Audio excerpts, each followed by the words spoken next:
Kita akan memulai acara diskusi pada malam hari ini. Saya mohon izin pada Bapak Ibu sekalian. Assalamualaikum warahmatullahi wabarakatuh. Waalaikumsalam warahmatullahi Assalamualaikum warahmatullahi wabarakatuh. Alhamdulillah wa syukurillah wa la hawla wa la quwwata illa billah. Asyhadu an la ilaha illallah wa asyhadu anna Muhammadar Rasulullah. Allahumma shalli ala sayyidina Muhammad wa ala sayyidina Muhammad. Rabbi ishrah li sadri wa yassir li amri wa hlul 'uqdatam min lisani yafqahu qawli. Yang saya hormati Bapak Dr. Agus Hermanto, MHI selaku founder Lamban Inspirasi. Yang saya hormati Bapak Syekh Syarif Hidayatullah yang malam hari ini akan bertindak sebagai keynote speaker. Beliau juga merupakan direktur dari Lembaga Bantuan Hukum Sunan Gunung Jati, Lampung. Yang saya hormati narasumber, ada dua narasumber pada malam hari ini. Yang pertama Bapak Nur Aziz Fandi, MSI, merupakan dosen atau akademisi dari UIN Kediri. Yang saya hormati narasumber kedua ada Bapak Rohmat, PhD, merupakan dosen atau akademisi dari Unida Gontor. Beliau berdua malam ini akan menemani kita dalam menjelaskan mengenai diskusi berdamai dengan realita. Berdamai dengan realita, kemudian fleksibilitas psikologi dalam menjaga kesehatan mental keluarga. Dalam diskusi hari ini merupakan seri keempat dari seluruh rangkaian diskusi dari Lamban Inspirasi yang digagas oleh Pak Agus Hermanto dan tim. Tentunya ada banyak tim di belakang layar yang membantu terselenggaranya acara kita pada malam hari ini. Tema soal berdamai dengan realita ini menurut saya ini sangat penting, ya. Karena dalam konteks kehidupan nyata tentu kehidupan itu tidak selamanya ideal, tidak semuanya sesuai dengan apa yang kita harapkan. Di sana mungkin ada tekanan ekonomi, perbedaan karakter pasangan, kemudian ada persoalan anak, belum lagi tentukan pekerjaan, kegagalan, konflik, bahkan mengarah kepada kelelahan mental yang seringkali tidak tampak dari luar, tetapi menyiksa secara batinnya. Malam hari ini kita akan membedahnya dari dua sudut pandang. Dari sudut pandang pertama yaitu psikologi yang sudah hadir pada malam hari ini, pada pepakarnya. Yang kedua nanti dari sisi Islam, ini bisa disinggung dari sisi Islam karena narasumber kita kedua merupakan seorang ahli di bidang tafsir. Namun sebelum kita mendengarkan pemaparan dari kedua narasumber, kita akan mendengarkan penyampaian dari Pak Syekh Syarif. Waktu kami serahkan kepada Pak Syekh Syarif. Monggo Pak Syekh. Baik, terima kasih Pak Hasan selaku moderator. Assalamualaikum warahmatullahi wabarakatuh. Warahmatullahi wabarakatuh. Alhamdulillah wa syukurillah wa la haula wa la quwwata illa billah. Asyhadu an la ilaha illallah wa asyhadu anna Muhammadar Rasulullah la nabiyya ba'da. Yang saya hormati dan saya banggakan Founding Father Bapak Dr. Agus Hermanto MHI selaku pimpinan Lamban Inspirasi. Yang saya hormati dan banggakan juga narasumber pada malam hari ini Bapak Nur Aziz Afandi, PSI MSI, dosen UIN Syekh Wasil Kediri, dan saya hormati juga narasumber Bapak Rohmat, PhD, dosen Unida Gontor Ponorogo, dan moderator yang saya sayangi juga Hasanuddin Muhammad MHI selaku pemandu acara kita diskusi pada malam hari ini dan peserta diskusi Lanban Inspirasi sesi keempat yang saya hormati.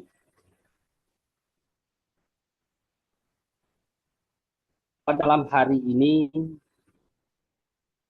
seperti apa yang disampaikan oleh moderator tadi, tema kita malam hari ini menurut saya sangat baik sekali, yang mana temanya berdamai dengan realita.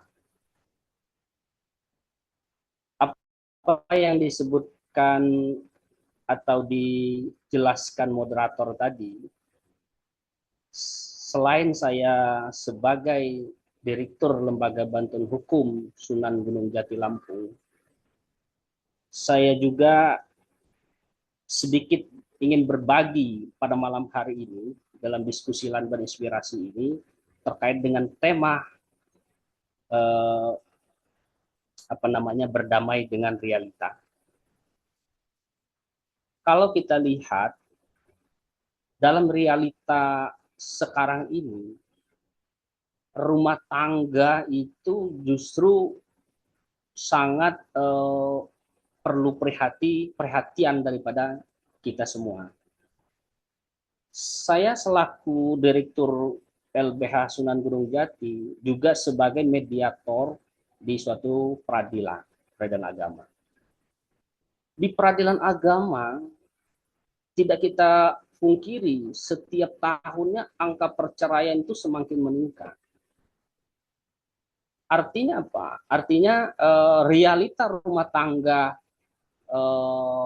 berujung di pengadilan agama itu sangat besar sekali. Nah, sehingga saya sebagai mediator tentu sebelum memediasi para pihak atau pasangan suami istri itu, tentu saya mempelajari lebih dahulu apa masalah rumah tangga itu, sehingga berujung kepada pengadilan agama.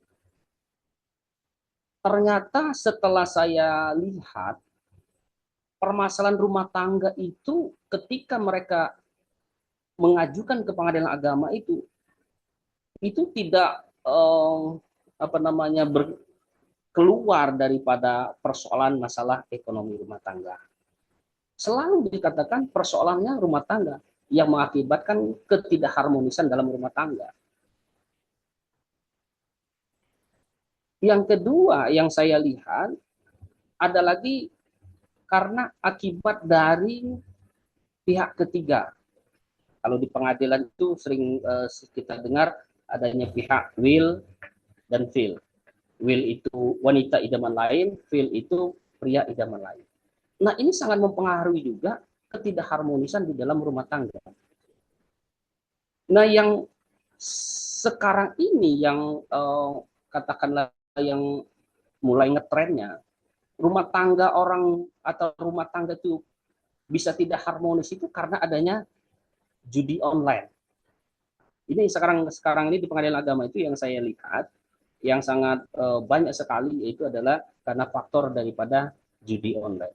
Yang judi online ini yang mengakibatkan juga adanya ya pinjaman online, kemudian punya hutang kemana-mana, ya, sehingga mengakibatkan berujung kepada pengadilan agama. Nah, dalam hal ini, saya sebagai mediator di dalam pengadilan agama itu, tentu karena kita sudah memahami permasalahan rumah tangganya, maka untuk mendamaikan mereka, untuk mendamaikan mereka itu tentu kita harus melakukan dengan pendekatan. Pendekatan apa yang bisa atau yang pas kepada mereka supaya rumah tangga mereka itu bisa harmonis kembali. Nah, yang saya terapkan, pendekatan yang saya lakukan ketika memediasi para pihak di pengadilan agama itu, yaitu pendekatan dengan pemahaman agama. Nah, ini yang saya terapkan, gitu kan. Nah, memang kalau mediator itu ya secara teknisnya semua itu diserahkan kepada mediator masing-masing dengan tujuan supaya rumah tangga mereka bisa kembali harmonis. Nah, pendekatan secara keagamaan inilah yang yang saya terapkan. Kenapa pendekatan agama yang saya pilih? Karena pondasi spiritual yang membimbing pasangan suami istri untuk mengelola emosional. Jadi dengan kita pendekatan agama itu tentu akan menjaga pasangan suami istri ini supaya emosionalnya bisa teratasi, emosionalnya bisa dijaga, ya kan? Nah itu, sehingga pendekatan secara agama inilah yang perlu kita lakukan. Yang kedua, kalau dari pendekatan agama ini apa yang bisa kita lakukan kepada pasangan suami istri ini? Yaitu membangun kasih sayang kepada pasangan suami istri.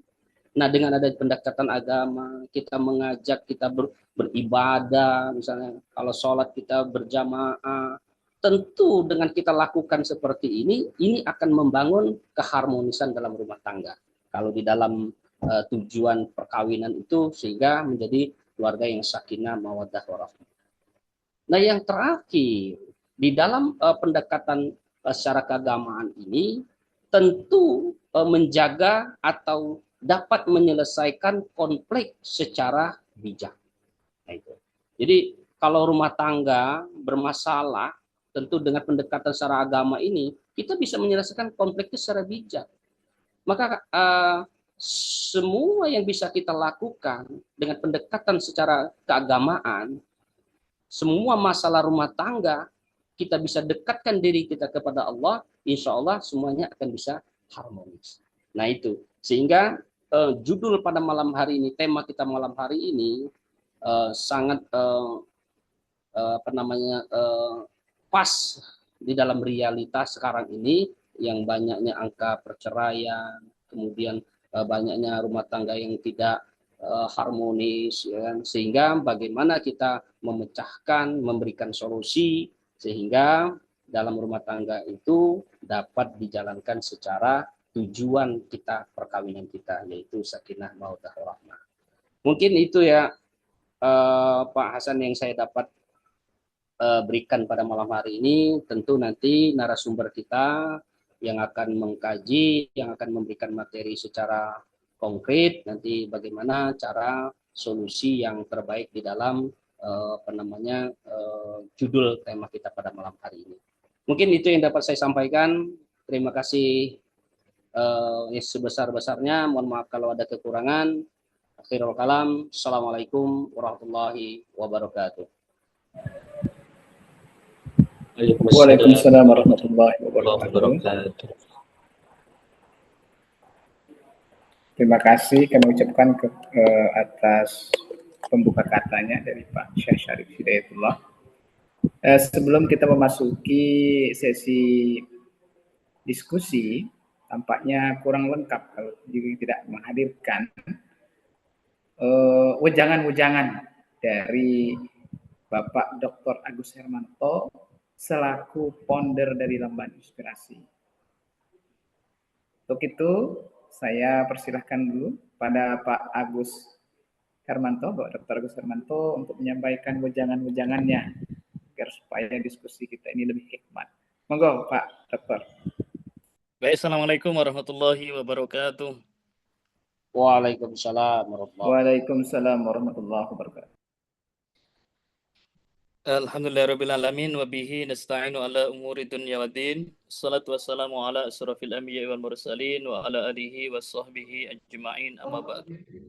Yang kami hormati pemateri pada kesempatan malam hari ini ada Bapak Syekh Syarif Hidayatullah MHI. Beliau sebagai Direktur LBH Sunan Gunung Jati Lampung, dan juga hadir kakanda kami Ustadz Nur Aziz Afandi SPSI MSI, beliau dari UIN Syarif Wasil Kediri, dan juga kakanda kami Rohmat STHI MA PhD dari Unidika Gontor Ponorogo, serta yang kami hormati Bapak Hasanuddin Muhammad MH, dan serta seluruh hadirin yang hadir pada kesempatan malam hari ini.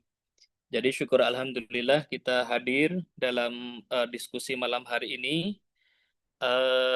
Lamban Inspirasi Inspirasi ini adalah media untuk diskusi, di mana kita akan senantiasa membahas banyak tema dan banyak hal yang penting untuk kita kaji, dan sebagai media ruang diskusi dan juga menjadi ruang untuk berkolaborasi. Kita pada kesempatan malam hari ini, kita akan mendiskusikan tentang berdamai dengan realita, fleksibilitas psikologis dalam menjaga kesehatan mental keluarga. Nanti akan disampaikan oleh dua narasumber yang sangat berkompeten, dan tadi juga sudah disampaikan oleh sahabat kita, Bapak Syekh Syarif Hidayatullah. Beliau juga selain sebagai LPH, juga sebagai mediator di pengadilan agama. Dan ketika kita berbicara tentang keluarga, yang mana keluarga itu adalah lingkungan terkecil dalam kehidupan kita di masyarakat, dan tentunya dari keluarga itu akan sangat menentukan kepada bagaimana keutuhan sebuah masa depan generasi, dan juga yang dapat kita persiapkan untuk bangsa dan negara. Dari sisi pendekatan sosiologis, tentunya bahwa perjalanan rumah tangga dalam segala situasinya pasti ada sebuah konflik, dan semakin banyak jumlah keluarga atau jumlah orang yang ada dalam keluarga itu, maka akan semakin banyak konflik yang terjadi. Di sana ada istri, ada suami, ada anak, semakin bertambah ada orang tua, semakin bertambah ada adik, semakin bertambah ada kakak, ada saudara, dan seterusnya, berarti akan semakin banyak konflik yang ada di dalamnya. Nah, yang kita bicarakan tidak hanya sekedar konflik, tapi lebih daripada itu juga berbicara tentang solusi daripada konflik yang terjadi dalam sebuah rumah tangga. Ketika kita berbicara tentang pendekatan psikologi, maka banyak disampaikan oleh para psikolog, ya, bahwa rentan terjadi sebuah depresi, ya, pada seorang perempuan, yang itu tidak banyak terjadi pada laki-laki. Artinya bahwa perempuan itu sangat sensitif, bisa jadi kena mental block di masa kecilnya, ataupun kerap kali juga terkena toksik, ya, dari lingkungan yang ada di sekitarnya. Kalau kita berbicara secara ilustrasi, bahwa laki-laki itu ketika ada masalah kerap kali dia diam, atau dia punya satu hiburan, atau kalau tidak mungkin menyelesaikan perkara, terkadang ditinggal tidur itu selesai. Tapi tidak terjadi pada perempuan. Perempuan itu kerap kali ketika ada perkara, dia akan curhat, dia akan bercerita, bahkan dia juga akan mengomel dan menyalahkan orang lain. Artinya ketika kita menjadi seorang suami yang tangguh, memang harus siap menerima sebuah konsekuensi dalam sebuah rumah tangga. Karena suara perempuan itu sejatinya membutuhkan satu rohmah, sebuah kasih sayang dan perhatian. Maka kalau laki-laki itu harus punya satu hiburan. Hiburan burung kah, hiburan mancing kah, hiburan bola kah, hiburan itu adalah solusi bagi laki-laki untuk menyelesaikan perkara. Kalau saya itu punya hiburan menulis. Jadi kalau saya lagi bludrek itu saya di depan komputer selesai.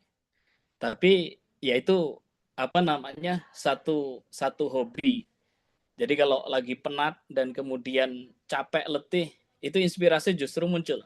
Dan pada saat itulah hobi saya muncul dan saya akan menulis. Mungkin Ustadz Rahmat itu kawan saya satu kamar, sangat paham kebiasaan saya. Tapi kebiasaan itu tidak muncul pada masa itu sebenarnya. Justru muncul pada saat susah. Artinya pada saat menjalani kehidupan di sekian perjalanan itu. Mungkin ada yang hobi mancing, ada yang hobi sepak bola, ada yang hobi bermain burung, ada yang bermain yang lainnya. Artinya terkadang itu suara perempuan kalau sudah diam berarti dia ada masalah. Justru laki-laki itu kalau sudah bersuara berarti dia ada masalah. Nah itu tentunya bagaimana kita akan menyelesaikan persoalan-persoalan di dalam sebuah rumah tangga. Dan mari nanti kita akan dengarkan bersama-sama paparan dari pemateri kita yang sangat berkompeten di bidangnya. Dan dari saya terima kasih kepada sahabat baik saya, ya Kanda Rohmat dan juga Kanda Nur Aziz. Beliau adalah senior-senior saya dan semoga perkumpulan kita di ruang diskusi ini menjadi satu silaturahim yang tidak terputus. Terima kasih. Assalamualaikum warahmatullahi wabarakatuh.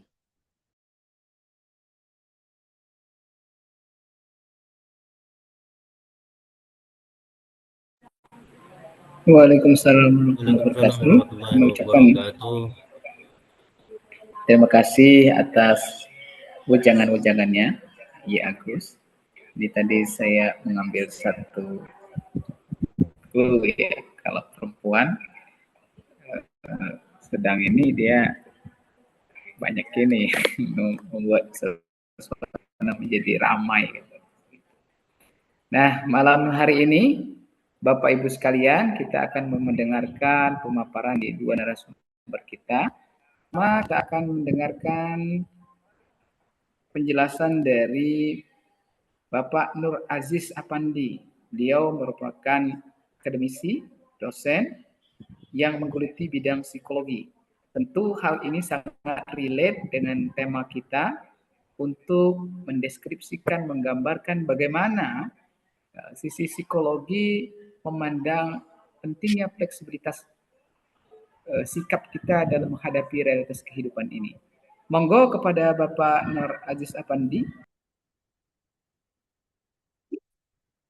Baik, terima kasih. Assalamualaikum warahmatullahi wabarakatuh.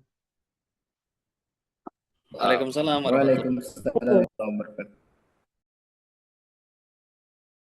Yang saya hormati Bapak Dr. Agus, yang saya hormati Syekh Syarif Hadayatullah MHI, Ketua LBH Sunan Gunung Jati, Lampung.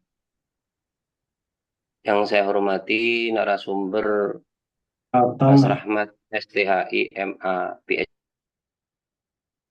PhD, dosen Unida Gontor Ponorogo, dan yang saya hormati moderator Mas Hasnuddin Muhammad MH sebagai editor in chief Insan Justisia. Perkenalkan, nama saya Nur Aziz Afandi. Saya dari UIN Kediri, ya, UIN Syekh Wasil Kediri. Baik, izinkan saya untuk berbagi layar, ya. Ini ada materi yang saya siapkan biar lebih terarah, ya, dalam menyampaikan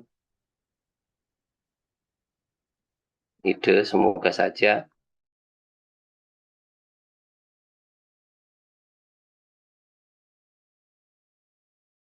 sesuai dengan harapan. Sudah terlihat atau belum? nampak. Ustaz, sudah. Mohon maaf, bisa mendengar suara saya? Halo? Bisa Ustaz. Sudah, nggih? Oke. Terima kasih. Oke, alhamdulillah. Oke, dalam materi tentang berdamai dengan realita, fleksibilitas psikologis dalam menjaga kesehatan mental. Mohon maaf kalau tipu, ya.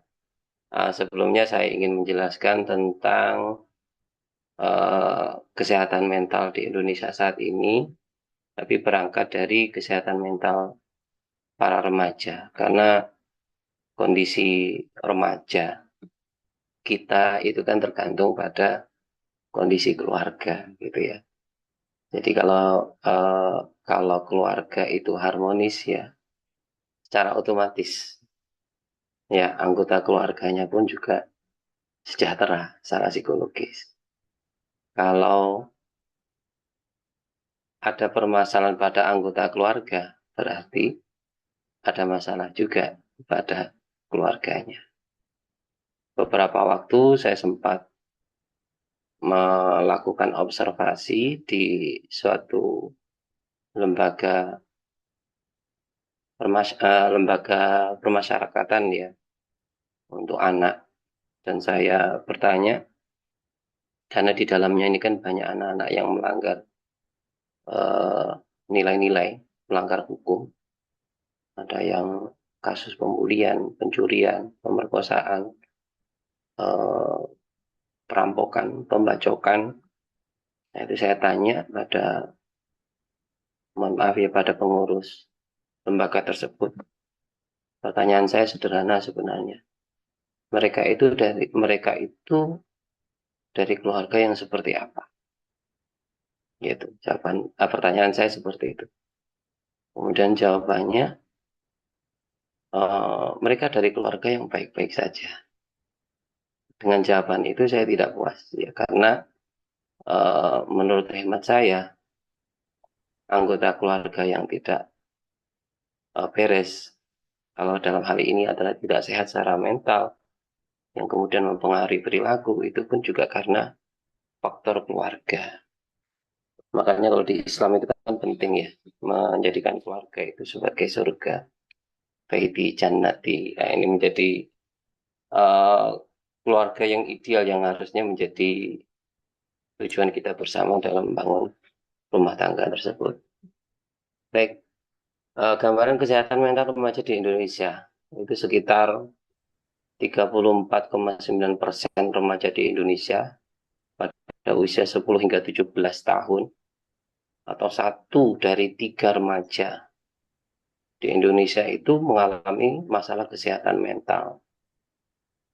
Nanti kalau anaknya 4, 5, ya mohon maaf, berarti kan salah satu ya kemungkinan mengalami permasalahan dalam kesehatan mental. Jadi ini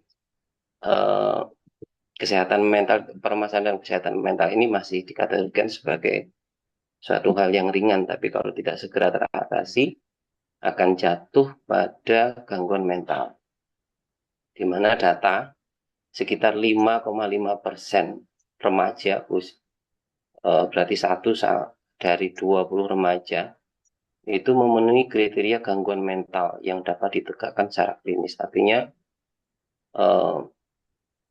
remaja, 1 dari 20 remaja di Indonesia itu betul-betul mengalami gangguan mental setelah didiagnosis dengan PPDGJ ataupun DSM.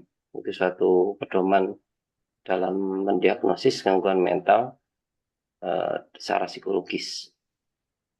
Berarti ya 15,5 juta remaja, 15,5 juta dari 46 juta remaja yang ada di Indonesia itu mengalami permasalahan kesehatan mental.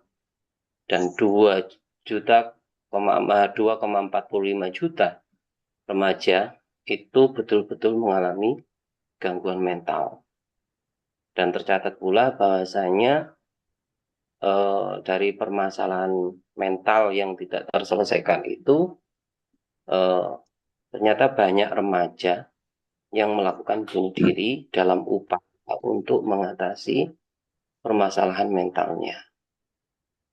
Jadi itu urutan ketiga ya, penyebab kematian pada remaja, yaitu bunuh diri, dan ini merupakan angka yang sangat menyakit, sangat miris ya, sangat miris sekali. Kemudian gangguan mental yang sering dirasakan oleh remaja, oleh oleh remaja Indonesia itu di situ ada 2, yaitu kecemasan dan depresi. Kecemasan itu sebanyak 4,4% dari 7 anak yang mengisi atau yang mengikuti program cek kesehatan gratis CKG, dan 4,8% remaja atau anak yang mengalami depresi. Jadi ini atau setara dengan 308.000 anak mengalami kecemasan dan 336.000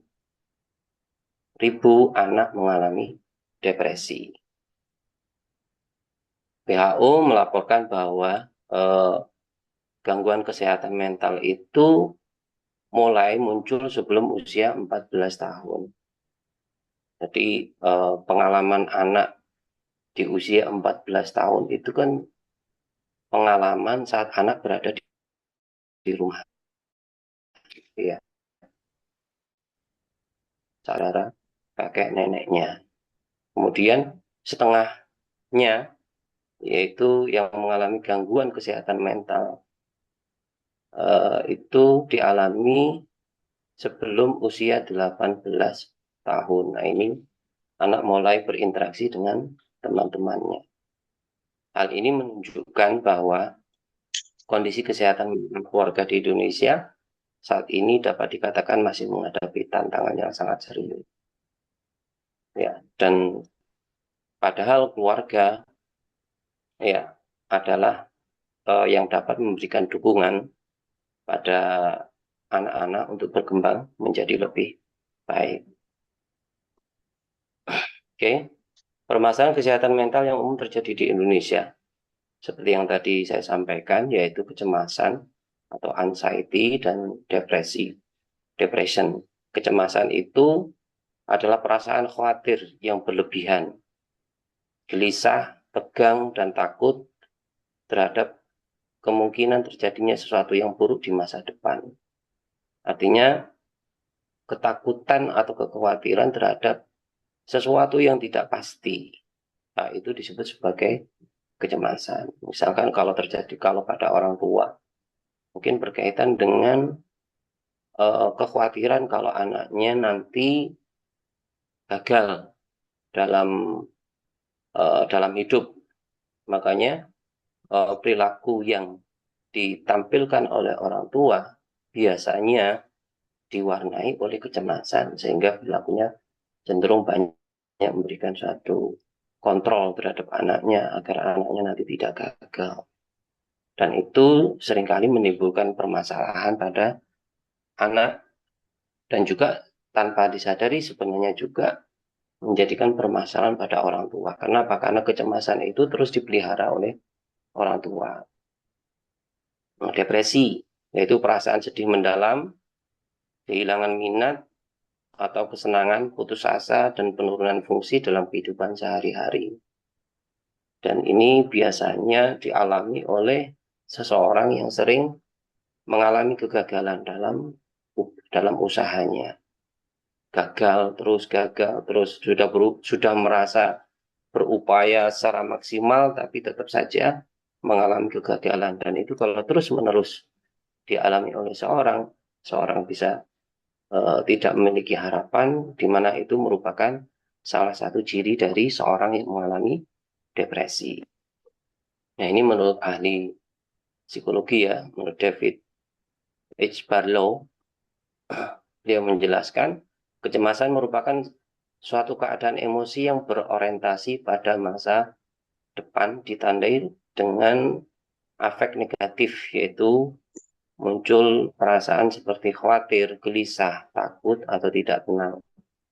Kemudian biasanya disertai dengan gejala fisik seperti jantung berdebar-debar, ya, tidak tenang ya.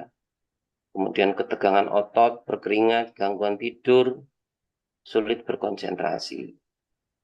Nah, ini biasanya dialihkan untuk mengatasi hal ini, biasanya dialihkan pada hal-hal yang membuat senang ya. Pelariannya misalkan kalau tidak bisa tidur, bukannya malah tidur, tapi malah menggunakan handphone. Sehingga besoknya bangun, kesiangan, dan badan posisinya capek-capek.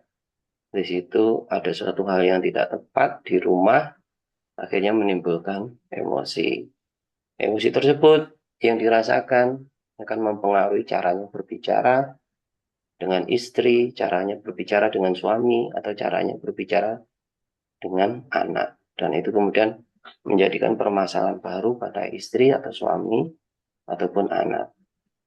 Terus kekhawatiran kronis, yaitu kecenderungan individu untuk terus-menerus mengantisipasi kemungkinan terjadinya ancaman atau kejadian buruk di masa depan. Dan ini seringkali yang menjadikan seorang itu mengalami susah untuk tidur. Jadi di pikirannya itu atau di matanya ya mata, tapi di matanya itu terlihat seperti video-video tentang kegagalan. Sedangkan depresi itu apa? Depresi adalah kondisi psikologis yang ditandai oleh aktivasi skema kognitif. Jadi suatu pikiran negatif yang pernah dimiliki oleh seorang dan itu tersimpan di alam bawah sadar itu menjadi aktif. Dan itu kemudian mempengaruhi seseorang dalam menilai dirinya. Kalau misalkan dia punya persepsi dirinya orang yang selalu sial gitu ya, maka orang itu ketika pikiran negatif tadi itu aktif, maka dia akan menilai dirinya sebagai orang gagal misalkan. Terus kemampuannya, dia akan persepsi dirinya sebagai orang yang tidak mampu apa-apa. Kalau dalam hal kesehatan, dia akan berpikir dirinya sebagai orang yang selalu sakit. Kalau merasa bahwasanya dirinya tidak akan berhasil di kemudian hari. Nah, itu kalau terus-menerus dialami oleh seseorang, maka akan terbentuk pola pikir yang negatif pada orang tersebut. Dan berdampak secara emosional dan perilaku. Yang kemudian ditandai dengan adanya perasaan sedih, terus-menerus, hampir sepanjang waktu merasa sedih, merasa bersalah, merasa sepi, dan pesimis, tidak memiliki harapan akan kesuksesan di masa yang akan datang. Nah, dalam hal ini untuk mengatasi kecemasan dan depresi adalah fleksibilitas psikologis. Jadi memang di psikologi itu ada psikologi flexibility ya, atau fleksibilitas psikologis. Dalam fleksibilitas psikologis itu dapat digunakan sebagai cara untuk mengatasi kecemasan dan depresi, untuk mengatasi antisipasi terhadap ancaman, atau mengatasi kekhawatiran dan berlebihan atau perilaku yang menghindar. Jadi seperti yang tadi, nggak bisa tidur, dihindari. Takut salah, maka diam. Takut kalau nanti disalahkan sama istri atau sama suami, diam saja. Ya, berarti kan perilaku menghindar. Harusnya berkomunikasi yang baik, tapi komunikasi yang baik itu tidak dilakukan. Kenapa? Karena takut kalau dirinya itu mengalami hal yang salah, dipersepsi salah oleh istrinya ataupun oleh anaknya. Fleksibilitas psikologis juga akan mampu membantu seorang untuk mengatasi depresi, yaitu mengatasi pola pikir negatif yang berulang, mengatasi penarikan diri. Dan di orang depresi kan tadi ciri-cirinya diantaranya adalah orang yang selalu menarik diri dan mengatasi perasaan putus asa. Fleksibilitas psikologis membantu individu melepaskan diri dari pola pikir dan perilaku yang tidak membantu, sehingga dapat merespon hidup dengan cara yang lebih sehat dan bermakna. Caranya seperti apa sih sebenarnya? Fleksibilitas psikologis itu. Nah, jadi fleksibilitas psikologis adalah kemampuan tetap menyadari. Caranya adalah dengan tetap menyadari. Yang disadari itu apa? Pengalaman internal, pikiran orang tua seharusnya disadari. Kemudian emosi yang sulit, meskipun saat merasakan emosi itu adalah suatu hal yang tidak menyenangkan, tapi itu perlu untuk disadari dan dimaklumi sebagai suatu hal yang wajar ketika seseorang itu dihadapkan pada situasi yang memang sulit. Dan di situ ada sensasi tubuh ketika takut, berdebar-debar tadi itu disadari. Ketika lemas karena depresi, tidak semangat karena depresi, sensasi tubuhnya tidak semangat, nah itu perlu disadari. terus kenangan menyakitkan, itu juga perlu disadari. Bahwasanya dulu saya pernah mengalami satu pengalaman bla bla bla bla bla, di mana pengalaman itu kemudian menentukan pengalaman saya saat ini.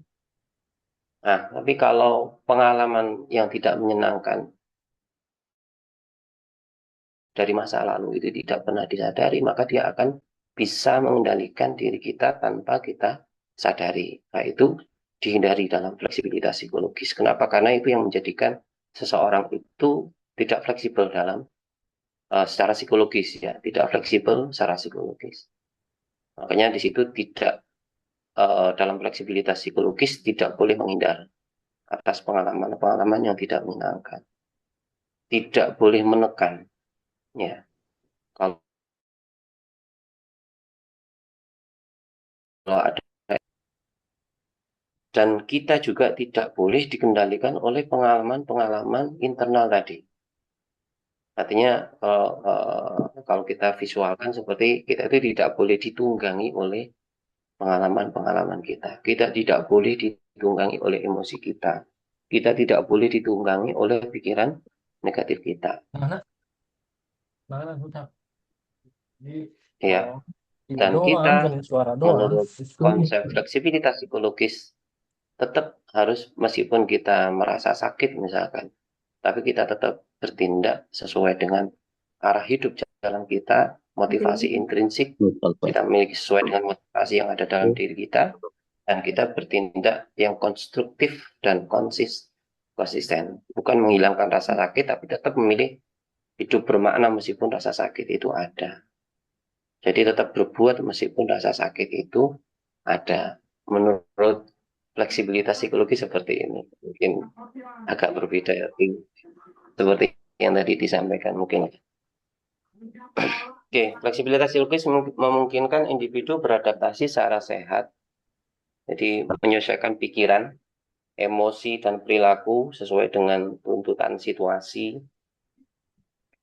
Jadi kalau diri merasa dirinya sebagai orang yang gagal menjadi orang tua, atau gagal dalam berkomunikasi dengan istri ataupun dengan suami, dia bisa menyesuaikan suatu cara yang tepat saat berkomunikasi.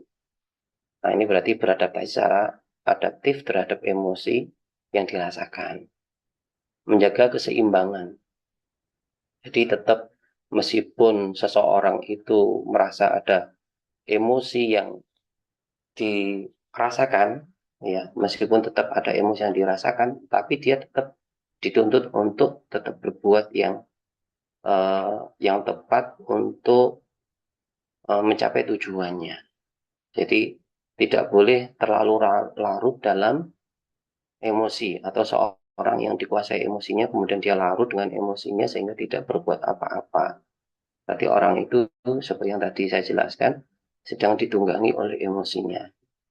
Fleksibel dalam strategi berarti ketika seorang orang tua itu merasa gagal untuk menjadi orang tua, mungkin caranya yang tidak tepat saat berperilaku sebagai orang tua, maka dia siap untuk merubah perilaku-perilaku yang tidak tepat itu sebagai upaya untuk mewujudkan fleksibilitas dalam strategi.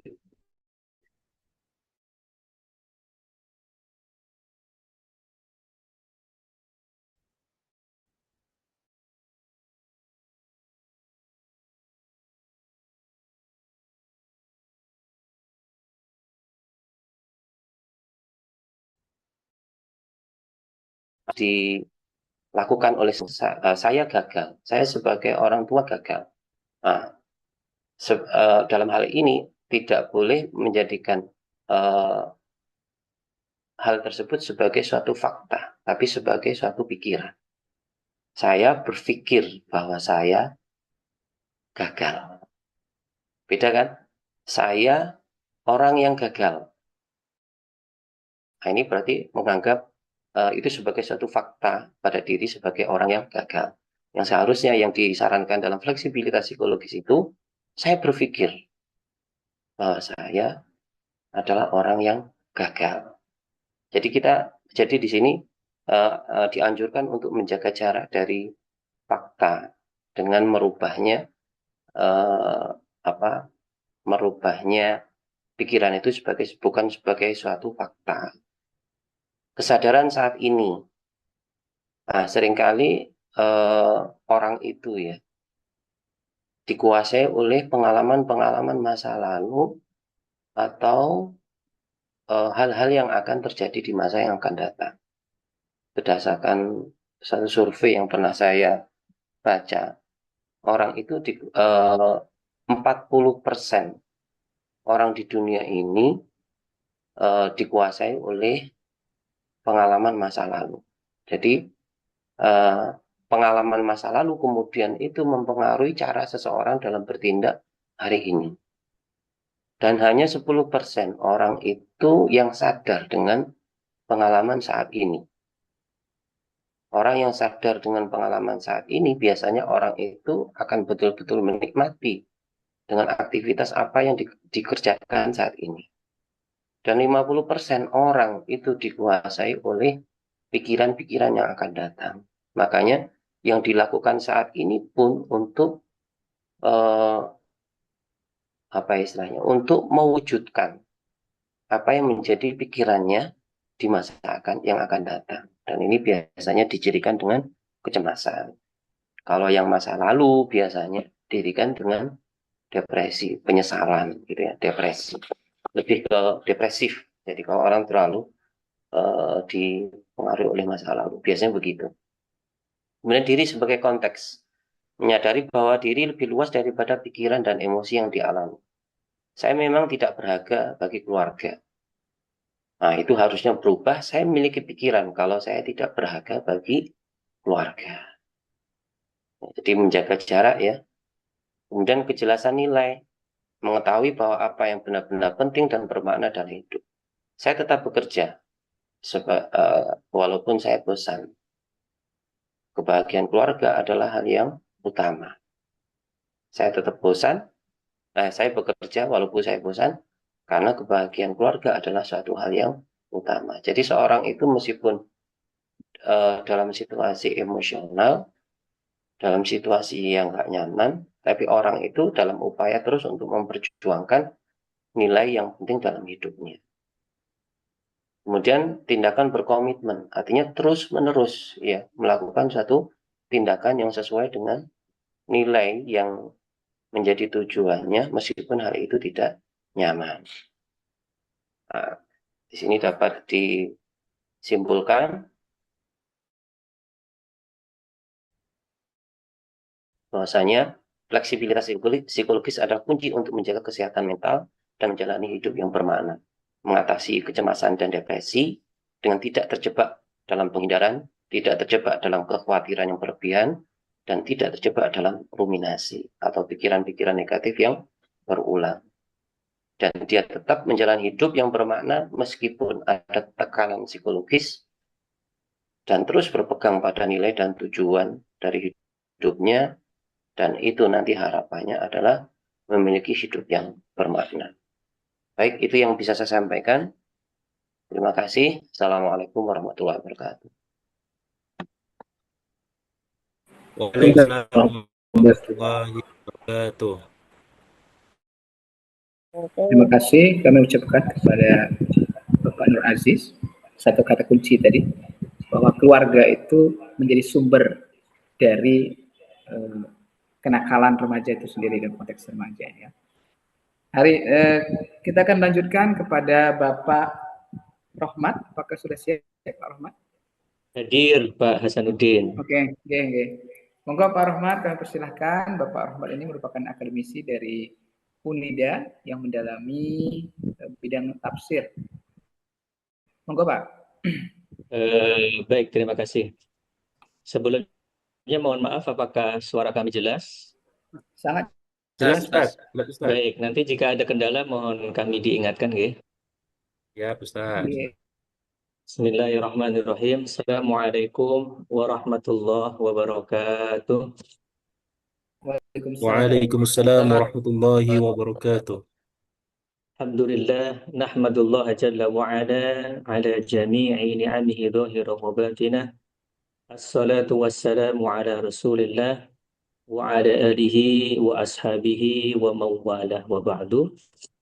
Yang kami hormati Bapak Dr. Agus Hermanto MHI, kawan kami, dan beliau sangat produktif sekali dalam dunia tulis-menulis, sangat luar biasa sekali, founder Lamban Inspirasi. Kemudian yang kami hormati pula keynote speaker kita, Syekh Syarif Hadayatullah MHI, Ketua LPH Sunan Gunung Jati Lampung.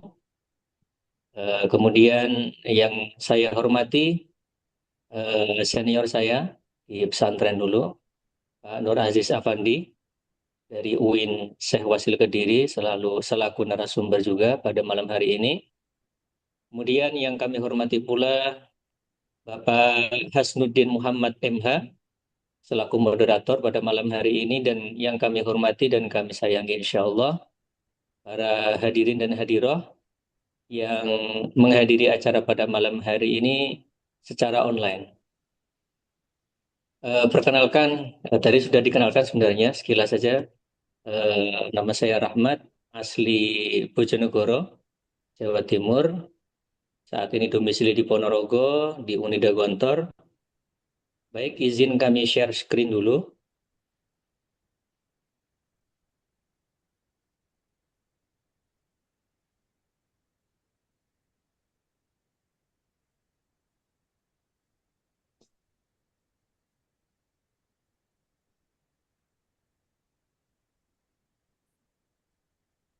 Baik, sudah nampak nggih untuk layarnya? Sudah nampak Ustadz? Alhamdulillah. Terima kasih atas waktunya. Sebuah kehormatan bagi kami, terutama Unida Gontor, dapat berkolaborasi dengan para akademisi lintas profesi, lintas universitas, lintas lembaga untuk saling belajar. Kami di sini tidak ingin berniat menggurui, terutama karena kami ranahnya di Quran dan tafsir. Ya, walaupun memang beberapa penelitian kita akhir-akhir ini saya pribadi banyak beberapa membahas tentang psikologi dan kaitannya dengan ilmu Al-Quran dan tafsir. Baik, sebelumnya sebenarnya jujur saja kami selaku narasumber ini nanti akan banyak menyampaikan curhatnya atau sharing pengalaman pribadi. Karena jujur saya pribadi dari keluarga, bukan dari keluarga maksud kami, saat ini keluarga kecil saya, keluarga yang dalam tanda kutip hidupnya tidak baik-baik saja. Dalam arti apa? Dalam arti saya dan istri ini diuji oleh Allah Subhanahu wa Ta'ala, memiliki kelemahan sakit, sering sakit.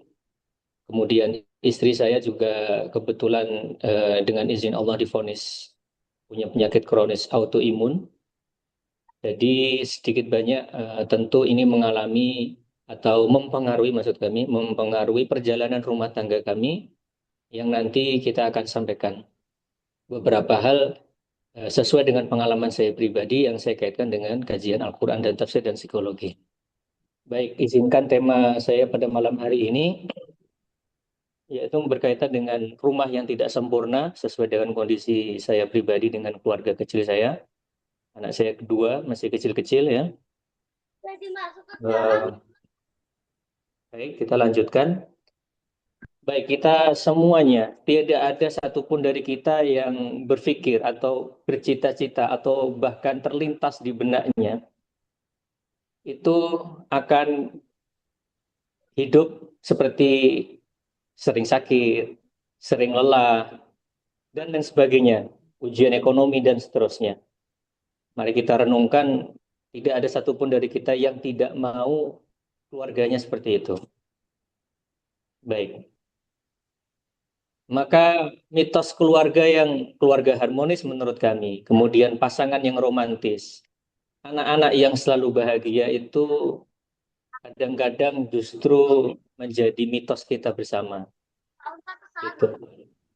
Ketika rumah kita penuh masalah, ketika rumah kita banyak ujian, cobaan, Ustadz Agus, Dr. Agus Hermanto punya cobaan sendiri, Ustadz Aziz punya cobaan sendiri, dan antum semuanya punya cobaan sendiri yang itu justru adalah bukan kegagalan kita, tetapi justru bumbu-bumbu perjuangan kita. Bumbu-bumbu yang akan meningkatkan nilai ibadah kita dan insya Allah derajat kita semua. Maka kesehatan mental keluarga bukan kemampuan menghilangkan masalah, tetapi kemampuan hidup bersama masalah tanpa kehilangan arah. Kemudian kalau kita lihat ke sirah nabawiyah atau perjalanan para nabi, kita lihat para nabi itu hidupnya yang terutama yang nabi julukannya adalah ulul azmi, maka ada nabi-nabi yang bahkan mendapat julukan nabi yang kedudukannya tinggi karena ujian hidupnya itu berat. Kisah Nabi Adam dan Hawa diuji oleh anak-anaknya. Kisah Nabi Nuh diuji oleh anaknya pula. Kisah Nabi Ibrahim diuji oleh Allah begitu berat, meninggalkan anak dan istrinya di tengah gurun yang ketika itu masih bernama Bakkah, yang sekarang bernama Mekah. Kisah Nabi Yakub diuji sakit sedemikian. Kisah Nabi Yakub diuji oleh anak-anaknya juga, dipisahkan dari anak kesayangannya dan seterusnya. Hingga wabyaddat ainah dikatakan beliau terkena ciri-ciri sakit di mana salah satu ciri PGD, prolonged grief disorder. Jadi beliau ditinggal orang terkasihnya sehingga matanya memutih, fisiknya lemah. Nah, ini catatan bahwa mohon maaf sebelumnya sakit mental ini atau permasalahan yang kita hadapi kadang-kadang itu bukan menunjukkan kita lemah iman. Jadi ada beberapa kisah Nabi yang menjadi pelajaran kita. Nabi Yakub pun memutih matanya, fisiknya menurun karena ditinggal anak kesayangannya. Tapi beliau mampu bangkit kembali. Nah ini bedanya. Bedanya para Nabi itu mampu menjadikan kegagalan menjadi peluang kesuksesan ke depan. Kemudian ada Nabi Ayub. Itu juga diuji dengan banyak kesakitan, terutama beliau sakit fisiknya luar biasa sekali ujiannya. Belum lagi terutama uswah hasanah kita Rasulullah Shallallahu Alaihi Wasallam dan para sahabat. Kita lihat bagaimana para sahabat itu hidupnya tidak baik-baik saja, rela meninggalkan hartanya, rela meninggalkan yang dalam tanda kutip kalau kita mengatakan ekonomi faktor salah satu faktor kesejahteraan keluarga justru dihilangkan itu. Di zaman Rasul para sahabat tidak begitu memikirkan hartanya mereka. Nah, ini teladan-teladan para tokoh hidupnya ini dalam tanda kutip ya. Beliau-beliau ini hidupnya tidak baik-baik saja. Kita lanjut. Maka nah ini pengalaman pribadi sebenarnya. Bagi yang belum tahu mungkin sakit autoimun itu sakit yang kronis yang membutuhkan pengobatan lama. Dan kebetulan istri saya ini yang diserang adalah sel darah merahnya. Jadi imunnya sel darah putih menyerang sel darah merahnya. Mudah lelah, mudah capek, kemudian beberapa hal kita sering hal kecil bisa menjadi masalah di rumah dan seterusnya. Saya juga pribadi punya beberapa sakit fisik, kemudian ada penyakit keturunan asam lambung yang sering overthinking juga saya akui. Nah itu kalau tidak dengan nilai-nilai agama, mungkin hidup saya tidak sebaik sekarang ini. Nah, sering sekali bahwa saya dengan keluarga ketika saya pulang sudah lelah dari kantor, istri saya juga dengan keadaan seperti itu sangat mudah sensitif sekali. Maka hal-hal kecil di rumah bisa menjadi besar. Nah, maka kita harus menyadari bahwa persoalan terbesar itu bukan penyakit itu sendiri sebenarnya, tetapi bagaimana kami merespon penyakit itu. Nah, ini fleksibilitas psikologisnya, ya mau nggak mau, tidak ada pilihan, kita harus berdamai dengan kenyataan. Tapi kita harus sadar bahwa musuh saya misalnya bukan istri saya, musuh istri saya juga bukan saya, sama-sama saling menerima kenyataan, bukan menyerah, bukan pasrah, tanpa ikhtiar maksudnya. Jadi kita menerima apa yang memang tidak bisa kita rubah. yang sudah given dari Allah Subhanahu wa taala. Tetapi apa yang bisa kita perbaiki, apa yang bisa kita perjuangkan, itu harus kita hadapi, kita perbaiki ke depan. Apa yang tidak bisa kita jangkau, kita hindari saja. Kita pasrahkan, kita tawakalkan, kita serahkan kepada Sang Pencipta. Baik, 3 kesalahan umum di keluarga kita, terutama keluarga kami, dalam keadaan yang tidak begitu ideal. Kadang-kadang kita menolak realita. Kenapa harus saya yang dapat ujian seperti ini? Kenapa keluarga kami? Kita menganggap pasangan kita itu musuh kita. Kemudian kita mengorbankan anak-anak kita, kita berantem di depan anak-anak kita dan seterusnya. Yang lost control itu sangat berbahaya sekali. Nah, ini kesalahan yang harus kita antisipasi. Nah, dalam pengalaman perspektif kami pribadi, bahwa walau bagaimanapun kondisi keluarga, yang pertama yang paling harus kuat adalah suaminya. Ini catatan yang menurut saya sangat penting sekali, karena dalam surat An-Nisa itu disampaikan bahwa ar-rijalu qawwamuna 'alan nisa. Qawamah atau qiwamah di situ adalah ketangguhan mental, ketangguhan batin, ketangguhan intelektual, ketangguhan yang lain yang dapat melindungi atau mengayomi keluarganya. Maksud kami dalam hal ini apa? Kadang-kadang kita sering konflik dengan keluarga kita, istri kita, maka para suami ini mari bertahan. Jangan sampai terbawa dengan keadaan istri kita, anak kita yang seperti itu. Kita harus mampu mengontrol. Kita harus mampu menjadi orang keluarga, kepala keluarga yang paling sabar. Kita tahu biasanya wanita misalnya dalam keadaan fisik yang gampang lemah, kemudian sering sakit, kemudian misalnya dalam keadaan waktu-waktu haid itu sangat sensitif sekali. Kita harus memahami kondisi itu, belum ngurus anak, belum dan seterusnya. Maka menurut saya, kita sebagai bapak, sebagai ayah, sebagai kepala keluarga itu harus yang paling kuat. Harus mengalah, harus mampu berlapang dada kepada kondisi keluarganya. Ya, jujur saja kalau pertengkaran-pertengkaran kecil itu yang sering terjadi, saya pribadi jika lost control mengucapkan kata yang tidak patut, maka itu akan meruntuhkan keluarga kita. Maka walau bagaimanapun keadaannya, qawamah atau qiwamah laki-laki, kepemimpinan laki-laki atau jiwa pengayomannya laki-laki ini harus lebih tinggi daripada perempuan. Saya bukan membenarkan perempuan itu selalu benar, tidak. Tapi dalam kenyataannya memang kepala keluarga laki-laki itu memang harus sangat kuat sekali. Sangat sabar sekali, harus memahami kondisi istrinya, kondisi anak-anaknya, dan seterusnya. Kemudian kita lihat bagaimana hidup Rasulullah yang sangat tidak baik-baik saja. Beliau yatim sejak kecil, ayahnya wafat sebelum lahir, ibunya wafat saat masih kecil. Hampir seluruh putra beliau wafat sebelum dewasa. Dan beliau pun menangis. Ya, yang disampaikan tadi oleh Ustadz Aziz. Ya, menangis itu wajar. Kita sedih, kita jalani saja. Kita terima asal tidak berlebihan. Seperti itu. Maka ini teladan kita, Rasul hidupnya juga dalam tanda kutip tidak dalam keadaan yang ideal kalau menurut kita. Maka untuk itu solusi yang saya pahami, yang saya alami untuk memanage keluarga saya supaya anak-anak saya tetap baik, keluarga saya tetap tertata, saya tetap mampu menjalankan tugas dengan baik, istri saya juga bertahan, kita semuanya menerima kenyataan kita. Yang pertama adalah iman. Ini dari surat Al-Asr, kita sudah hafal semuanya.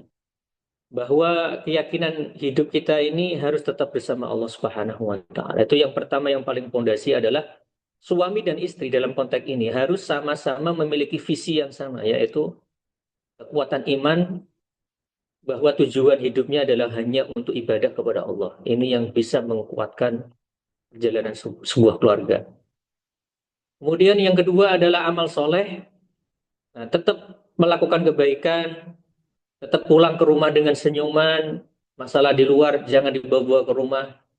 Disampaikan baiti jannati, my sweet home, semuanya kita harus membuat keluarga kita itu kondusif seperti itu. Apa yang bisa kita lakukan, yang tidak bisa kita perubah, maka kita tawakalkan kepada Allah Subhanahu wa taala. Kemudian adalah tawasau bil haqqi, saling mengingatkan. Nah, ini penting, bukan saling menghakimi. Jadi saling suami istri harus saling memahami, saling mengingatkan. Pasti semuanya memiliki kelemahan dan kelebihannya masing-masing. Kemudian yang terakhir adalah watawasau bis sabr.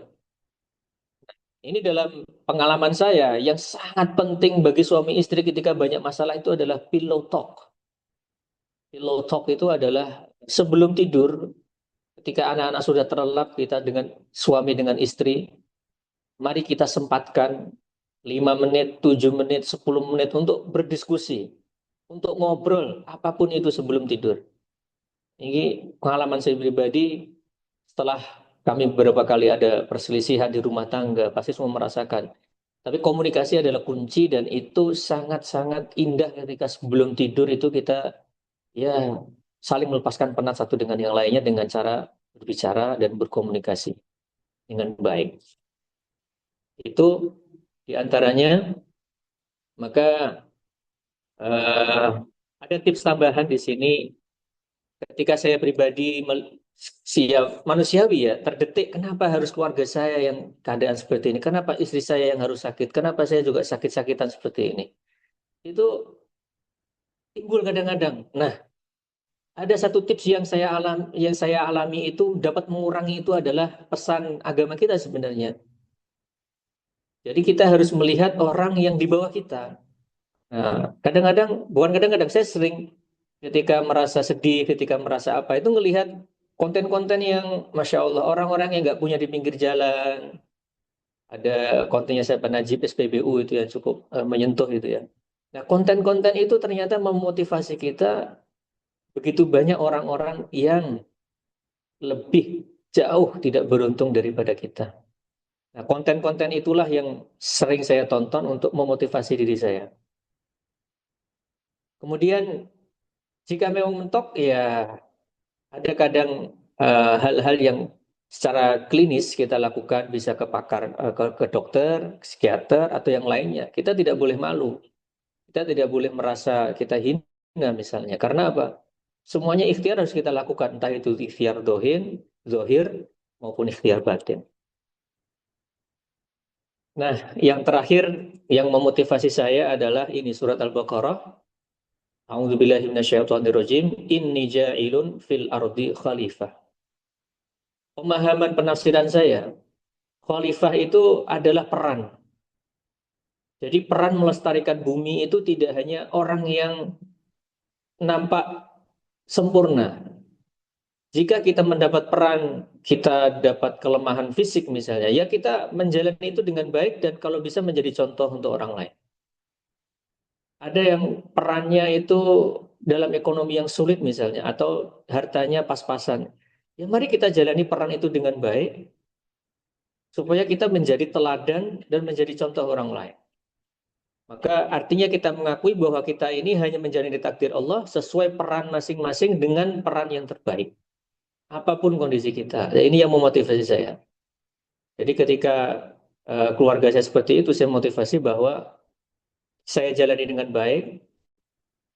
Ketika kekurangan itu kita jadikan peluang, sehingga kita dapat menginspirasi banyak orang, dalam arti kita juga membantu melestarikan kehidupan ini. Terima kasih. Itu situ saja dari kami. Tentu perspektif saya ini mungkin ada beberapa yang tidak sesuai dengan pakar psikolog, termasuk Ustadz Aziz ataupun dari kawan-kawan yang lain. Kami sangat terbuka untuk diskusi. Ya semuanya, kebanyakan yang kita sampaikan ini adalah berlandaskan pengalaman saya pribadi sebagai orang yang tidak sempurna, yang sampai saat ini juga masih berusaha untuk menjaga keluarganya dengan baik. Terima kasih. Astaghfirukum min kulli tafsir. Wassalamualaikum warahmatullahi wabarakatuh. Waalaikumsalam. Waalaikumsalam warahmatullahi wabarakatuh. Kami ucapkan terima kasih atas pemaparan materinya Bapak Rahmat, PhD. Bapak Ibu peserta diskusi Lambang Inspirasi, saat ini kita mulai sesi tanya jawab. Kita punya waktu kurang lebih 15 menit. Monggo Bapak Ibu yang mau menyampaikan pertanyaan secara langsung, silahkan raise hand. Yang lain juga bisa menyampaikan pertanyaan melalui chat room. Boleh dipersilahkan Bapak Ibu sekalian. Izin, Mr. Hasan. Monggo, Boleh bertanya monggo, ya? Mr. Burhan. Boleh, boleh. Pak Ini Burhan ini. Monggo, monggo Pak menarik, Burhan. menarik sekali nih kan gitu ya. Sangat luar biasa ya. Terima kasih ya. Sekali lagi, Assalamualaikum warahmatullahi wabarakatuh. Saya Burhan ya.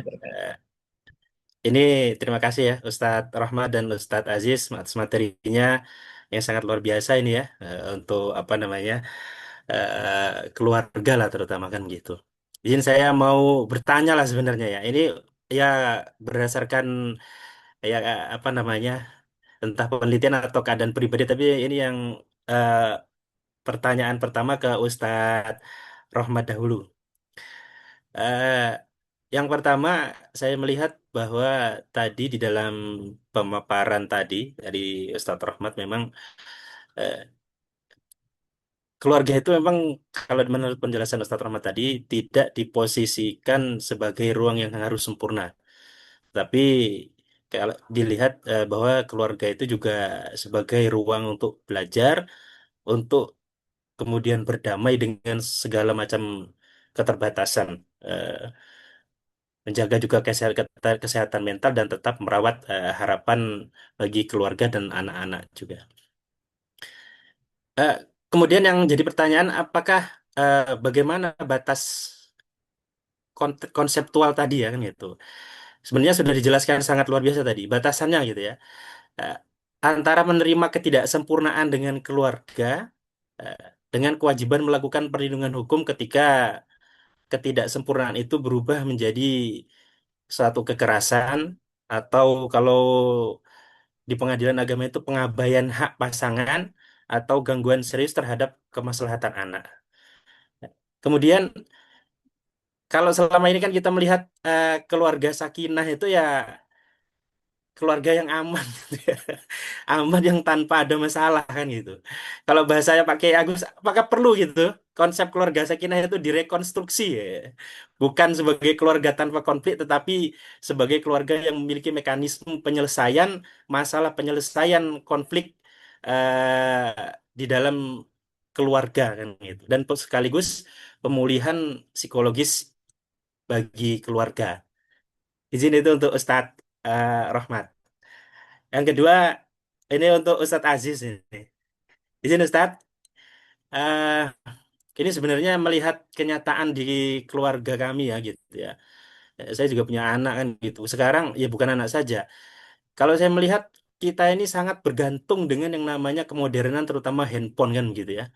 Sehingga mental kita ini kalau mati lampu bentar sudah pusing kan gitu. WiFi mati juga langsung pusing kan gitu. WiFi mati saja kita pusingnya nggak karuan kan gitu. Eh, jadi eh, apakah ketergantungan handphone di dalam keluarga yang modern ini sebenarnya bukan hanya masalah teknologi gitu, tetapi ada kaitannya dengan masalah apa lagi? Fleksibilitas psikologis tadi yang sudah dijelaskan sama Ustadz Aziz tadi kan gitu. Sebab gini Ustadz. Jadi baik anak ataupun orang dewasa seperti kita itu ya sering menjadikan handphone itu ya, handphone itu sebagai pelarian dari stres, pelarian dari konflik keluarga misalnya, kesepian atau tekanan emosional kayak gitu ya. Nah, nah, bagaimana pendekatan keluarga yang tepat agar penggunaan teknologi ini tidak merusak kesehatan mental serta komunikasi dan perkembangan emosional anak?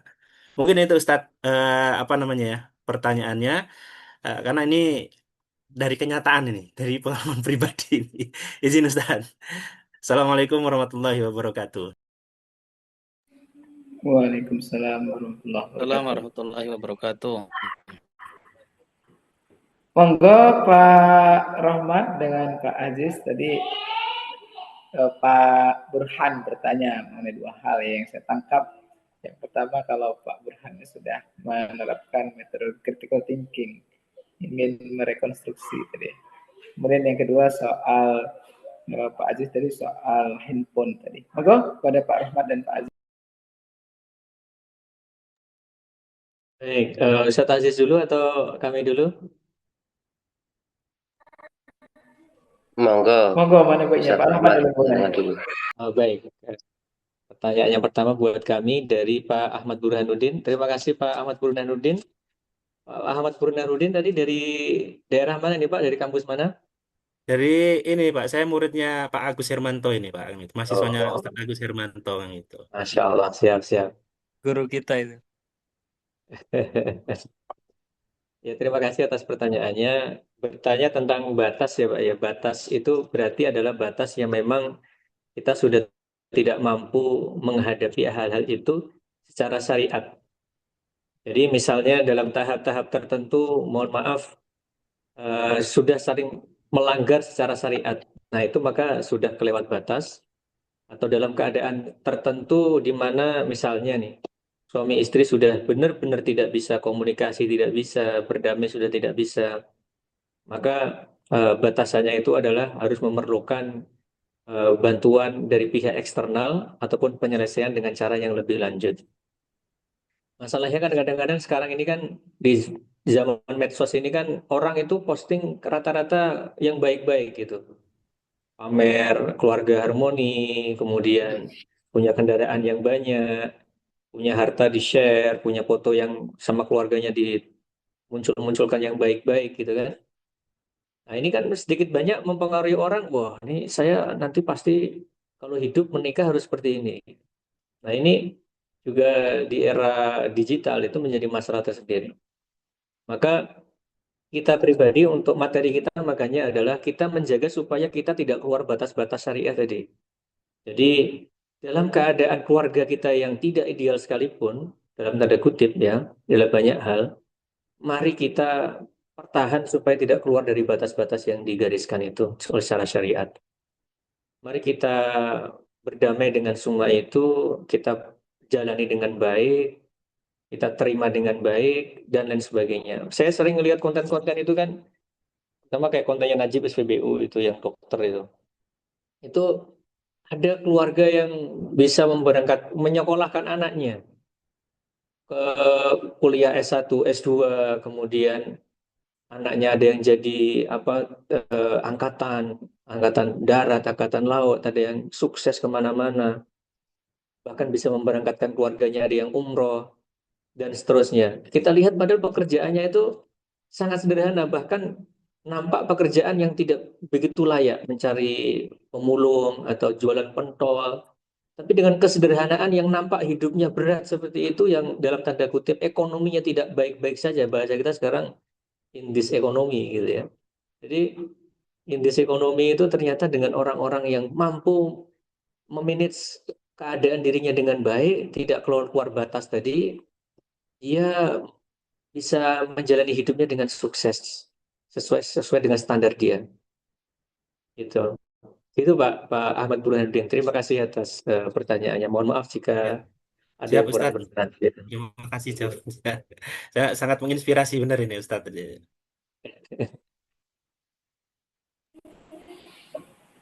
Oke, monggo selanjutnya Pak Baik, Aziz. berikutnya saya nggih. Nggih. Baik, terima kasih atas pertanyaannya, Mas Ahmad Burhanuddin ya. Jadi dari pertanyaan itu yang saya pahami adalah sebatas mana gitu ya, batas yang wajar juga sebenarnya ya. Batas wajar yang wajar itu seperti apa dalam penggunaan, misalkan di sini adalah ya sudah fokuskan dalam penggunaan handphone gitu aja ya. Begini, kita sebagai seorang pribadi itu memiliki kebutuhan sebagai kita sebagai pribadi untuk diri kita sendiri itu kita memiliki kebutuhan.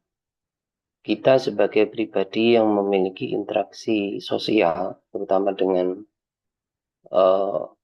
orang lain, itu pun juga kita memiliki kebutuhan.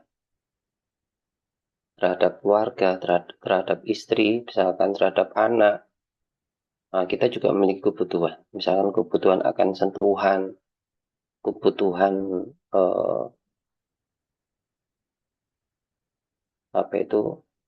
kenyamanan untuk bersama saat bersama dengan keluarga. Itu kan kita punya kebutuhan itu. Secara pribadi kita memiliki kebutuhan untuk sehat, bugar, tenang, gitu ya, terbebas dari permasalahan-permasalahan secara psikologis maupun secara fisiologis. Selama perbuatan yang kita lakukan di situ tidak melanggar apa yang menjadi hak atau kebutuhan diri kita sebagai seorang pribadi dan juga melanggar kebutuhan atau hak kita sebagai makhluk sosial, maka itu sebenarnya tidak masalah. Nah, yang menjadi permasalahan itu adalah kita itu sering melanggar hak kita sebagai seorang pribadi ataupun melanggar hak kita sebagai makhluk sosial atau mungkin bahkan malah melanggar hak orang lain karena kebiasaan-kebiasaan yang kita lakukan dalam penggunaan media sosial. Di situ adalah handphone. Nah, ini ada salah satu contoh.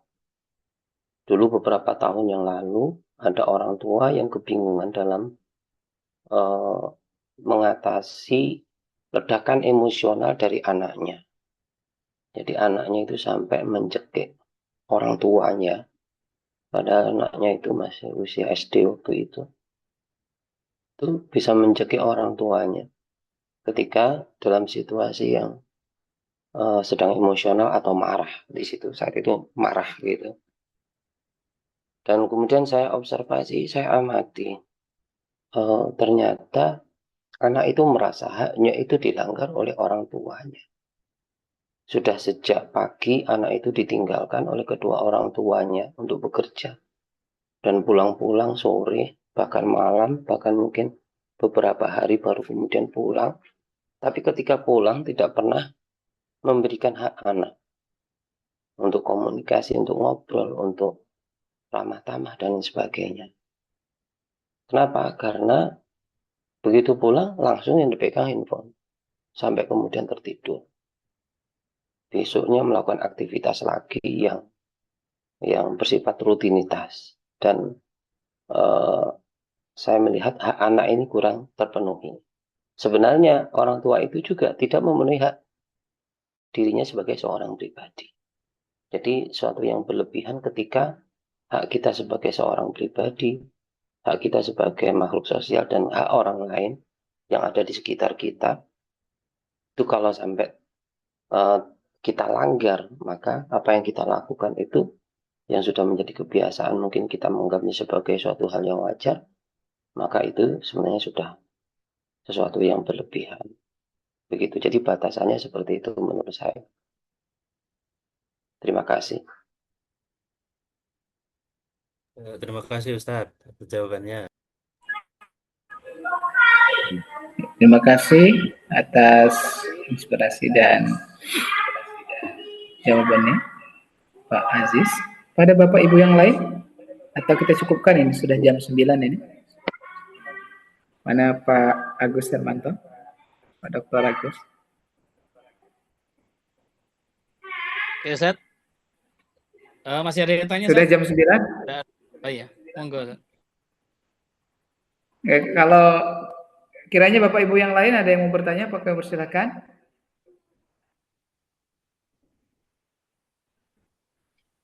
Link sertifikatnya di chat, Ustaz. Kalau oke. Untuk link sertifikat ada di chat room Bapak Ibu sekalian. Sudah dibagikan Ustaz ya? Lagi di-share. Oh, lagi di-share. Mau curhat ini. Monggo. Pak Rahmat dan Pak Aziz, ini ada yang mau curhat ini. Bismillah, mau curhat boleh ya Pak? sebagai bahan refleksi diri, perkenalkan nama saya Nisa, ibu 4 anak dengan anak memiliki karakteristik yang sangat berbeda. Mereka memiliki pendapat sendiri-sendiri, jarang untuk kompak, punya circle teman yang tidak pernah sama. Kalau melihat anak lain bisa lo main sama saudaranya, tapi anak saya ketika keluar rumah, dia punya bestie sendiri-sendiri. Mohon izin untuk nyepam di sini, Bapak-bapak. Saya ingin melepaskan penat. Kakak yang sekarang usia 10 tahun sering marah-marah, mengancam adiknya. Lalu yang usia 8 tahun sering mengambil uang dengan nominal yang tidak wajar, tidak sesuai dengan kebutuhannya.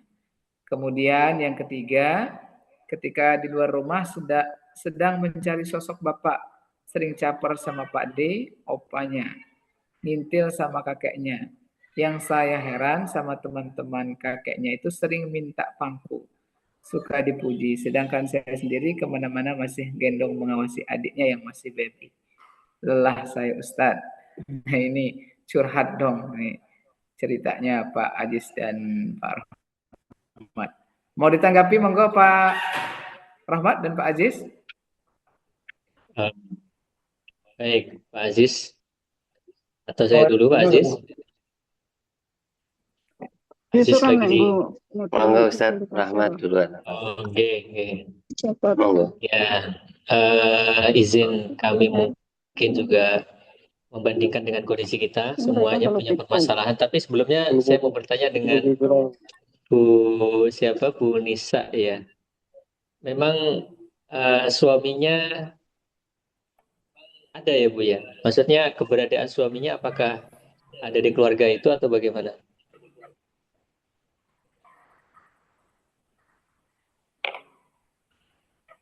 Belum muncul Bu Nisanya? Ya. Oh ada. Baik. Soalnya ada kata-kata ketika di luar rumah sedang mencari sosok bapak, sering caper sama Pak D, opanya, dan seterusnya. Mohon maaf kami salah memahami. Baik,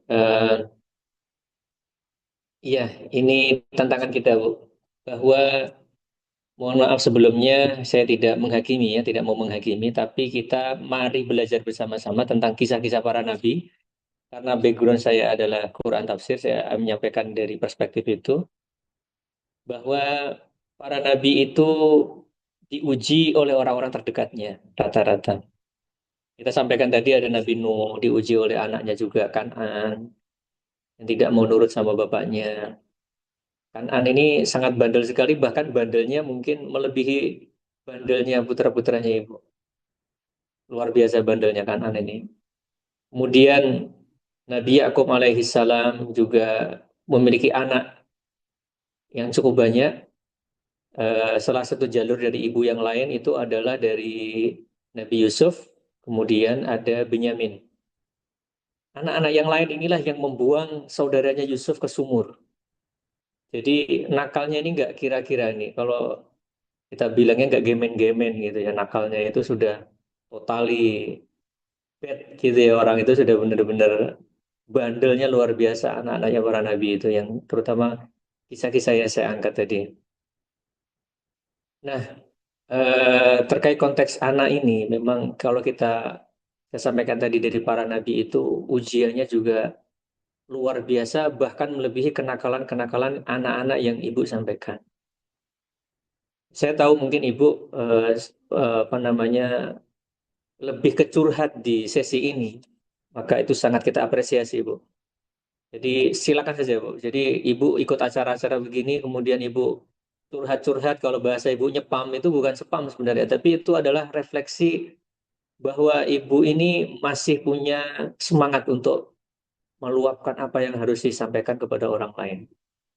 Jadi kita ini kan sesama muslim dalam agama itu kan, kalau ada saudaranya yang sulit, maka yang lain merasakan.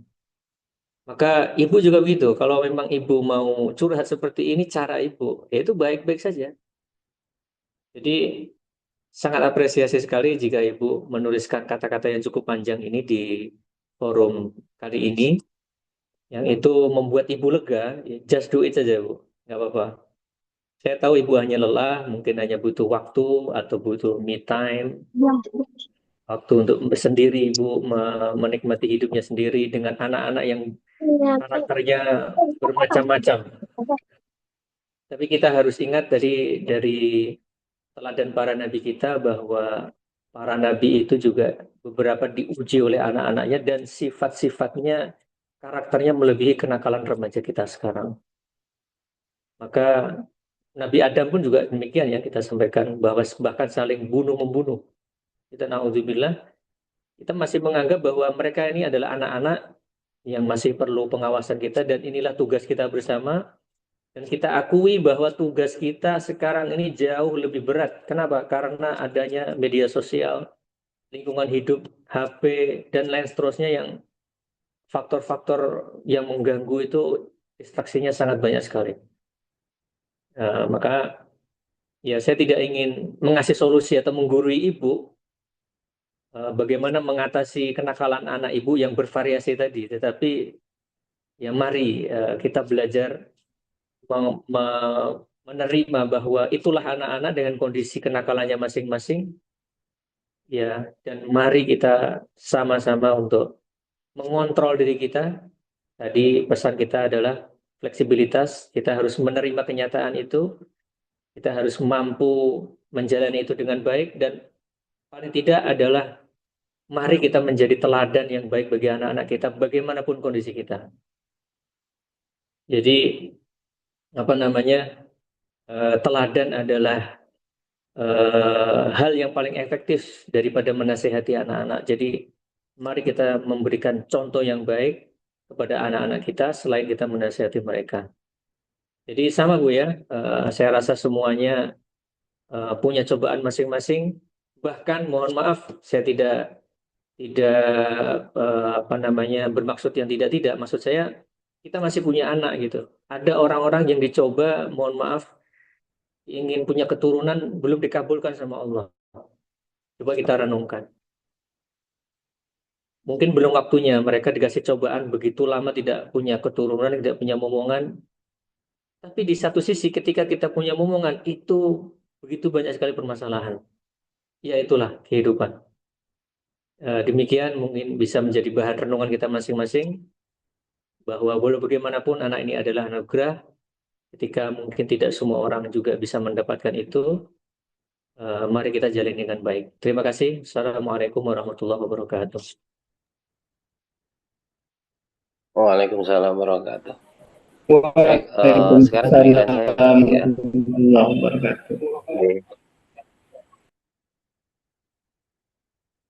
Giliran saya nggih, Ustadz Hasanuddin. Nggih, baik. Terima Monggo, Pak. kasih Monggo, Pak. pertanyaannya Mbak Nisa. Sayanya ini kayaknya saya kenal ya dengan Mbak Nisa ini.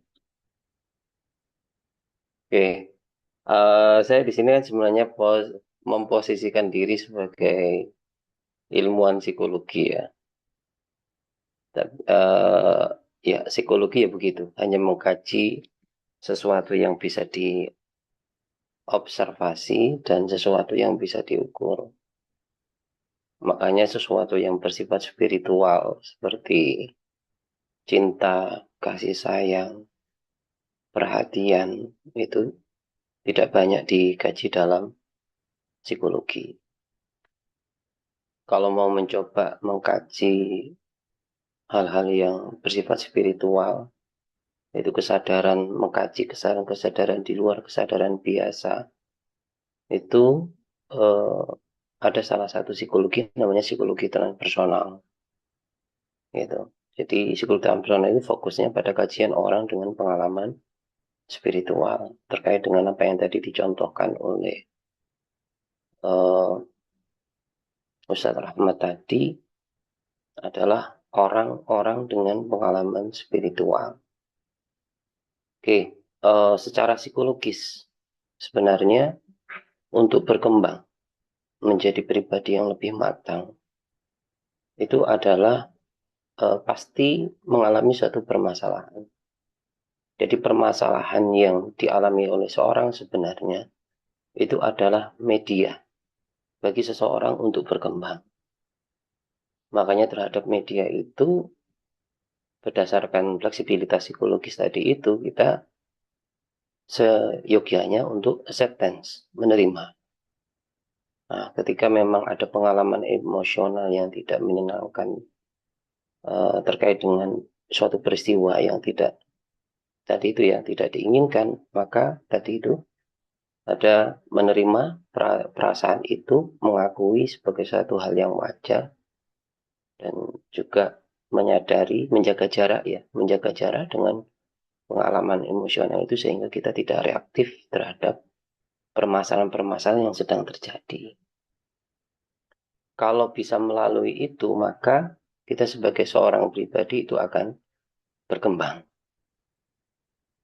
Makanya jikalau orang dihadapkan pada suatu masalah dan kemudian lari, ya maka orang itu sebenarnya tidak siap untuk menjadi pribadi yang lebih berkembang.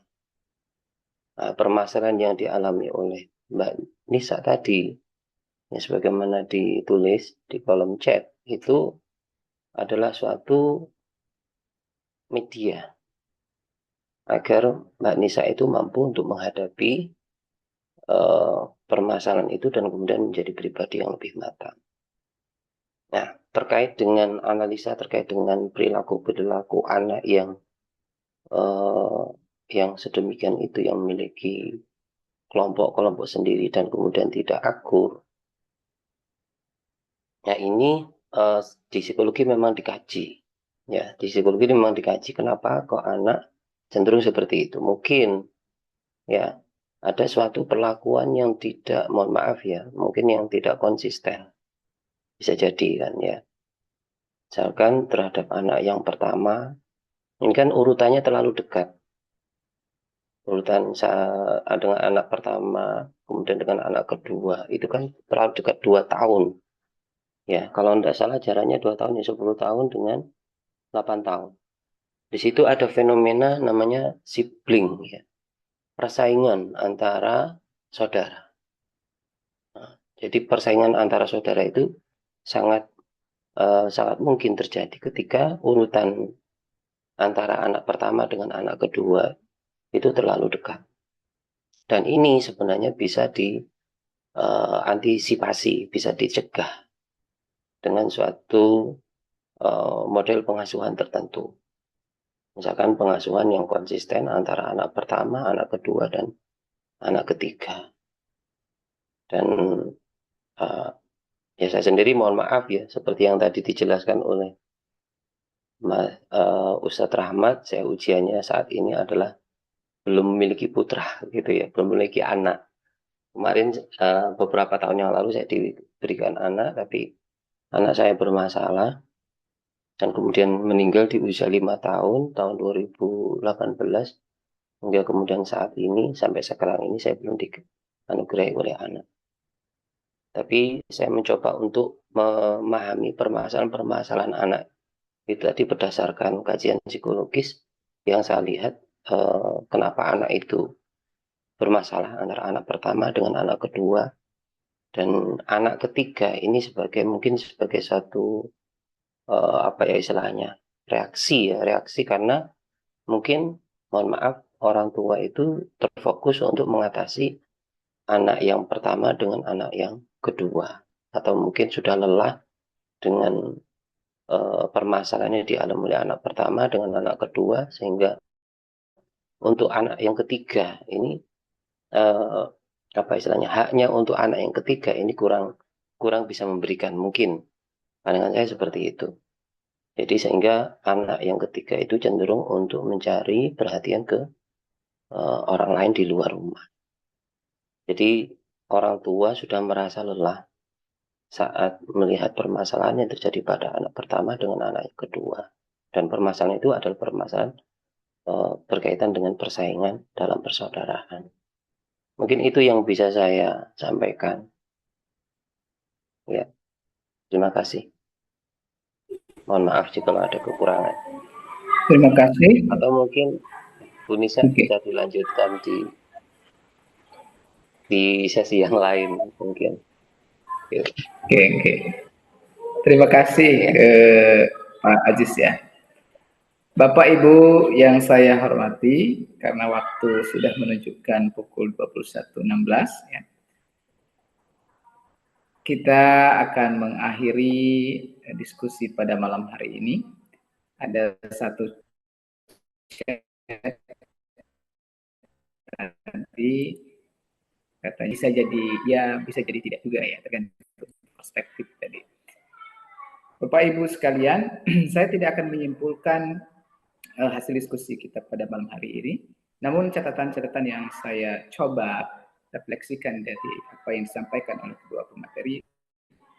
Yang pertama bahwa kepala keluarga ini menjadi sosok yang harus bersabar, mempunyai ketabahan, ketenangan, kesabaran yang kalau bahasa Pak Rahmat tadi levelnya harus pada level yang tinggi. Kenapa? Karena kepala keluarga ini merupakan epicentrum yang dapat mempengaruhi kebaikan keluarga, baik itu relasi suami istri maupun kepada anak-anaknya.